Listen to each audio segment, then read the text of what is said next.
주님께서 여러분과 함께 마테오가 전한 거룩한 복음입니다. 주님 영광 받으소서. 그때 예수님께서 제자들에게 말씀하셨다. 깨어 있어라. 너희의 주인이 어느 날에 올지 너희가 모르기 때문이다. 이것을 명심하여라. 도둑이 밤 몇 시에 올지 집주인이 알면 깨어 있으면서 도둑이 자기 집을 뚫고 들어오도록 내버려 두지 않을 것이다. 그러니 너희도 준비하고 있어라. 너희가 생각하지도 않은 때에 사람의 아들이 올 것이기 때문이다. 주인이 종에게 자기 집안 식솔들을 맡겨 그들에게 제때의 양식을 내주게 하였으면 어떻게 하는 종이 충실하고 슬기로운 종이겠느냐. 행복하여라. 주인이 돌아와서 볼 때 그렇게 일하고 있는 종. 내가 진실로 너희에게 말한다. 주인은 자기의 모든 재산을 그에게 맡길 것이다. 그러나 만일 그가 못된 종이어서 마음속으로 주인이 늦어지는구나 하고 생각하며 동료들을 때리기 시작하고 또 술꾼들과 어울려 먹고 마시면 예상하지 못한 날, 짐작하지 못한 시간에 그 종의 주인이 와서 그를 처단하여 위선자들과 같은 운명을 겪게 할 것이다.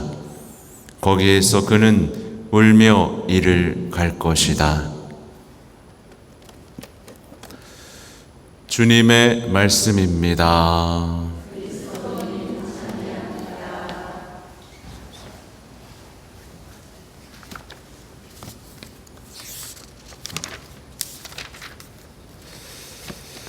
전 예수님, 오늘은 오전에 이제 서울의 병원을 다녀왔는데 다녀왔더니 왜 이렇게 졸린 거예요. 그래서 꾸벅꾸벅 졸면서 강론을 쓰는데 안 써지고 아무튼 오다 가다 이제 기도도 하고 독서도 보고 복음도 보면서 사실은 오늘 독서를 보면서 굉장히 에너지를 많이 얻었습니다. 사실 바오로 사도가 격려를 받는데, 제가 여러분한테 격려를 받는데 뭘로 받을까요? 여러분한테 써 있잖아요, 여기. 믿음이에요. 여러분이 나날이 믿음이 커지고 믿음의 신앙인이 되면 사제는 격려를 받습니다. 그리고 기뻐하면서 감사를 드리면서 사제는 무슨 생각을 하느냐? 바오로 사도가 이렇게 말합니다. 우리는 여러분의 얼굴을 보고 또 여러분의 믿음의 부족한 부분을 채워줄 수 있게 되기를 밤낮으로 아주 간절히 기도하고 있습니다. 제가 이 말씀을 읽으면서 너무 좋다. 그러니까 저는 그런 고민을 해요. 여러분의 부족한 믿음, 여러분 믿음 있죠? 근데 믿음이 어때요? 늘 새로워져야 되고 정화되어야 되고 채워져야 되거든요. 그죠?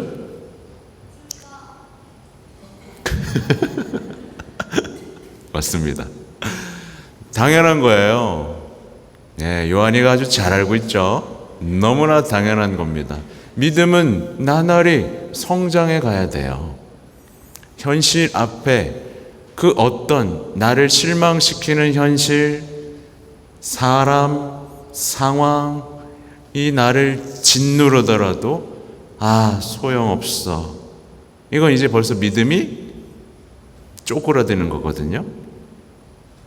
그걸 믿음의 눈으로 발견할 수 있어야 됩니다. 하느님이 일하시고 계심을 발견하면서 나의 믿음이 커가는 걸 볼 수 있어야 되고, 그렇지 않다면 이 믿음은 어때요? 정화되어야 되고 새롭게 되어야 되고 합니다. 쓸모없는 믿음을 가진 신앙인이 생각보다 많다. 그 믿음으로 자신의 삶조차 바꾸지 못하는 믿음은 정말 쓸모없는 믿음입니다. 아무튼 그래서 이 데살로니가 1서의 내용에선 바오로서도 그냥 막 보고 싶어 합니다. 나 얼굴 보고 너네 가는 길이 열릴 것이고 가서 내가 믿음 채워줄 것이고, 그죠? 그래서 써놓은 강론을 하면 제가 믿음에 대한 얘기를 해보고 싶더라고요. 사실 우리는 사랑에 대한 얘기를 잘 알고 있습니다. 사랑이 없으면 뭐죠? 아무것도 아니라는 거 우리 잘 알고 있죠. 그리스도인들은 반드시 서로 사랑하는 사람이어야 해요. 그게 마지막 단계입니다. 최종 단계. 예수님을 닮은 사랑을 하는 사람이 되어야 하죠. 근데 정말 기억해야 되는 게 뭐냐면, 사실은 최고의 단계를 말한 거예요, 바오로 사도는. 근데 그 전에 당연히 있어야 되는 게 뭐죠? 믿음이에요. 믿음 안에서 사랑을 해야 됩니다. 사랑이신 분을 믿는 것부터 시작해야 돼요. 사랑이신 분을 믿지도 않으면서 무슨 사랑을 하겠습니까? 믿음이 없으면, 믿음이 없는 채 하는 사랑은 정말 큰일이죠. 믿음이 없이 사랑하려는 사람들, 사실 이게 누굴 말하죠? 세상 사람들이죠. 세상 사람들 믿음 없어도 서로 사랑하려고 해요, 안 해요? 하죠. 네, 엄청 노력합니다. 사랑 숭배자가 되어가죠. 근데 우리랑 다른 게 뭐가 있을까요? 이 부분을 잘 봐야 됩니다. 믿음이 없이 사랑하는 사람들은 특징이 있어요. 사랑을 스스로 정의하는 것을 좋아합니다. 사랑은 이런 거야 라고 멋들어지게 표현하는 것에 감탄하죠. 십자가엔 감탄하지 못해요. 예수님에게는 저게 사랑이구나 라고 감탄하지 못하면서 어떤 멋있는 가수가 사랑은 뭡니다 이러면 이렇게 됩니다. 옛날에 맨날 그 노래 가사 갑자기 떠오르는 게 하나도 없네. 사랑은 얄미운 나비인가 봐 뭐 이런 거 있잖아요. 그럼 막 좋아해. 그러니까 사랑을 스스로 정의하는 걸 좋아합니다. 믿음이 없는 사람들은 거기에 감탄하고 감동합니다. 드라마 보면서 막 울어요. 근데 십자가 보면서는 못 울어요. 자기가 정의한 사랑을 잘 표현해 주는 것에 끌려요. 그래서 아무튼 사랑은 이런 것이고 이렇게 하지 않으면 사랑이 아니다 라고 스스로 이제 계속 판단하다 보니까 어떻게 되겠어요? 계속 판단합니다. 엄마 아빠는 날 사랑하지 않아. 내 배우자는 날 사랑하지 않아. 자기가 정했으니까 그걸 누가 맞춰줍니까? 그리고 결국 최종적으로 하느님은 날 사랑하지 않아. 하느님은 사랑이 없어에 이르게 되는 거예요. 그러니까 무신론자가 되는 거예요. 믿음이 없으니까. 그죠? 근데 이제 믿음하고 결합되지 못한 사랑은 어떻게 되느냐? 평생 자기하고 맞는 사랑만 찾아다니는 거예요. 그래서 요즘에 뭐가 유행해요? MBTI가 유행해요. 유독 한국만. 자기하고 맞는 사랑이 있을 거라고 생각하는 거죠. 예수님은 원수를 사랑하라 그랬는데 우리는 잘 맞는 사람만 찾아다니는 겁니다. 그러니까 제대로 사랑하고 싶다면 반드시 뭘 해야 되죠? 사랑이신 분을 믿어야 합니다. 사랑은 하느님으로부터 오기 때문이에요.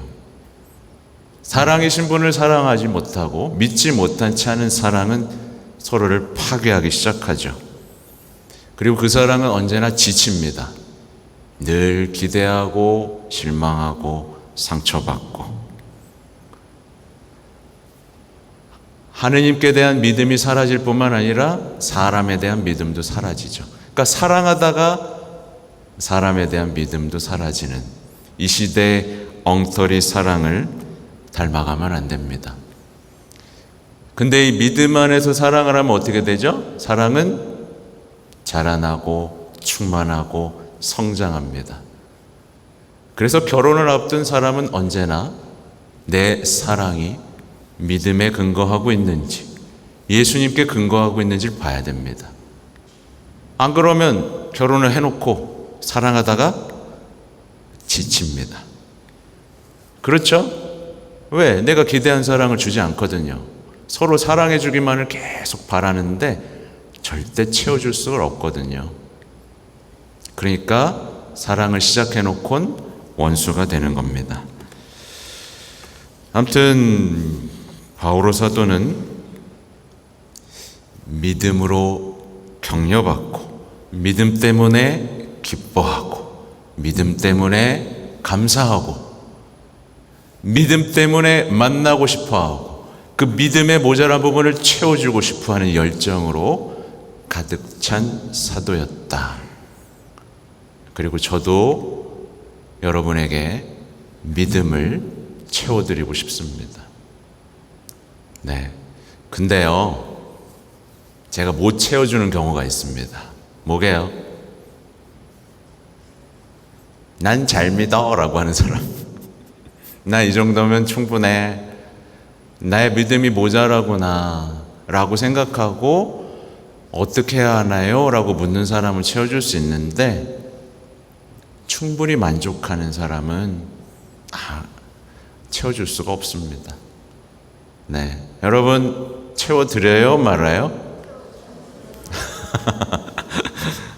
네, 최선을 다하겠습니다. 최선을 다하고 있는 거 안 보이나요? 네, 보이죠? 자, 그러면 이제 오늘 아주 중요한 말씀이 선포돼요. 이것을 명심하여라. 네. 깨어 있어라. 준비하여라. 정말 우리 예수님께서는 우리가 깨어 있기를 바라십니다.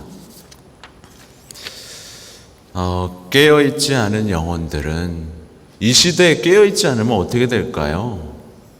이 시대에 깨어 있지 않으면 신앙을 잃게 돼요. 순식간입니다. 네. 우리 엄마 아빠들이 제일 잘하는 말이 있죠. 얘들이요, 어렸을 때 복사도 하고요, 교사도 하고요. 그 친구들의 믿음 어디 갔죠? 사라졌죠. 오히려 증오하죠. 네, 엄마를 한심하게 보죠. 왜 그래요? 깨어있지 않았기 때문에 그렇습니다. 그거는 어린이든 어른이든 예외가 없거든요. 깨어있지 않은 사람들은 신앙을 허구이고 망상이고 허상이고 허황된 것이고 때때로 자신을 방해하는 어떤 것이라고 정의하기 시작합니다. 깨어있지 않은 영혼은 하느님은 존재하지도 않고 필요하지도 않다는 세상 무신론자들의 말에 환호하기 시작합니다. 이 무신론은 굉장히 다양해요. 굉장히 다양합니다. 그리고 굉장히 치밀합니다. 근데 생각보다 주장하는 사람들은 별로 없는데 그걸 누가 크게 만드느냐? 미디어들이 뭐 예를 들면 스티븐 호킹이 누가 이렇게 말했다. 얼마나 떠들어댑니까? 그 사람이 뭔가 굉장히 위대하고 모든 것을 아는 것처럼 표현을 하죠. 뭐 리처드 도킨슨, 그죠? 유명한 사람들 많죠. 그 사람들의 말을 재생산해내고 거기에 동의한 사람들이 교과서를 찍어내고, 그죠? 우리의 일상들을 지배하고 있기 때문에 깨어있지 않으면 우리의 신앙은 금방 사라지고 말아요. 그리고 이제 도둑이 자기 집을 뚫고 들어오도록 내버려 두지 않을 것이다. 그 아이들의 마음은 왜 도둑한테 뚫려버렸을까? 예. 제가 얼마 전에 말씀드렸지만 오늘날의 악마는 촌스럽게 벽을 넘어서 들어오지 않습니다. 요즘에 악마들은 뭘 알고 있다고 했죠? 제가? 우리 마음의 비밀번호를 알고 있습니다. 그래서 딱 주인인 것처럼 띡띡띡 착 하고 들어옵니다. 그래서 조심해야 돼요. 저는 분명히 말씀드립니다. 듣기 좋은 말을 하고 마음을 건드리는 말을 하는 사람을 조심하십시오. 그 사람들은 여러분의 마음의 비밀번호를 알고 있습니다. 자기 생각에 동의하게 만드는데 선수입니다. 또 노래도 조심해야 됩니다. 위로를 주지만 공허함과 슬픔을 남기는 노래. 네, 사랑은 얄미운 나비인가 봐. 이것도 위로를 주죠. 근데 공허함과 슬픔을 남기죠. 요즘엔 성가도 그래요. 요즘엔 성가도 자기애적인 위로의 성가, 하나님을 향한 사랑이 아니라 자신의 사랑을 키우는 성가들, 그렇게 비밀번호를 열고 들어와서 신앙을 사라지게 만드는 성가들도 존재합니다. 또 끌어들이는 사람도 조심해야 됩니다. 논쟁과 다툼으로 끌어들이는, 분노하자, 미워하자라고 끌어들이는, 방법이 없으니 내 편이 되어라 라고 끌어들이는, 거기도 마음의 열쇠를 알고 있습니다. 그리고 영상을 조심해야 됩니다. 오늘날 TV는 영적인 열망을 계속 위축시키면서 뭐를 키워가냐면 만족만을 추구하게 만듭니다. 소유, 만족만을 추구하게 만드는 영상을 꺼버리지 않으면 악마는 내 마음에 비밀번호를 열고 들어와 주인 행세를 하겠죠. 뭐 더 있겠지만 이런 방법으로 우리의 마음의 주인은 악마가 되는 것이고, 악마가 주인인데 신앙이 들어설 자리가 있을까요? 네. 우리는요, 악마에게 비밀번호를 바꿔야 됩니다. 그래서 네, 비밀번호를 바꾸고 주님의 오심을 준비하고. 주인은 누구? 네, 예수님, 성모님이 우리 마음의 주인이 되셔야 합니다.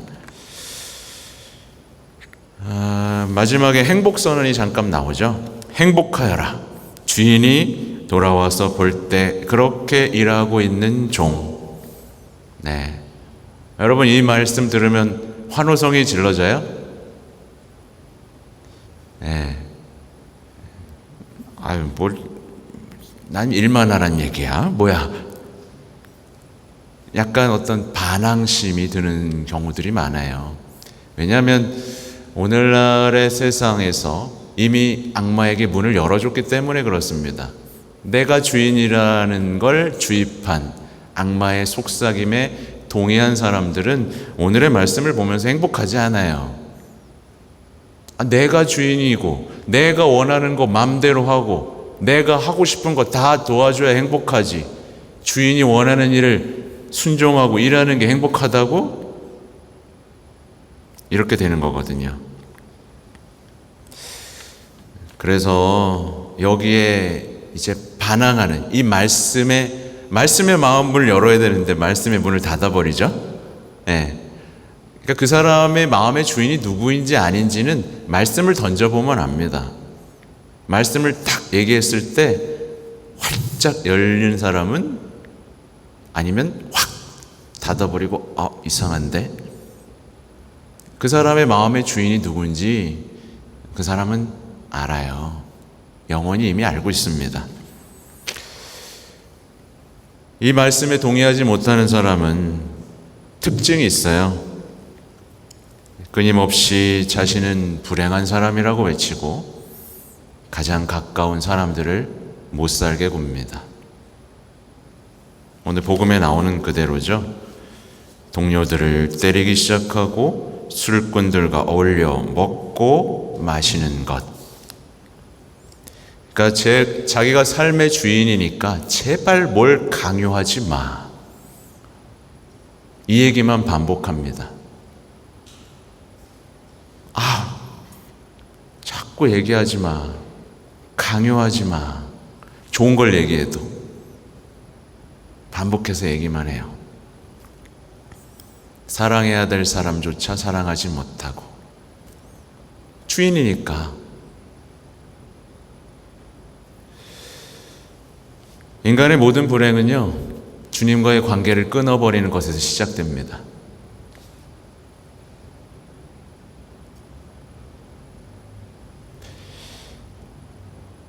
역설적이게도 자신만의 행복, 사랑, 자유를 추구하는 것으로부터 불행은 시작되고 완성됩니다.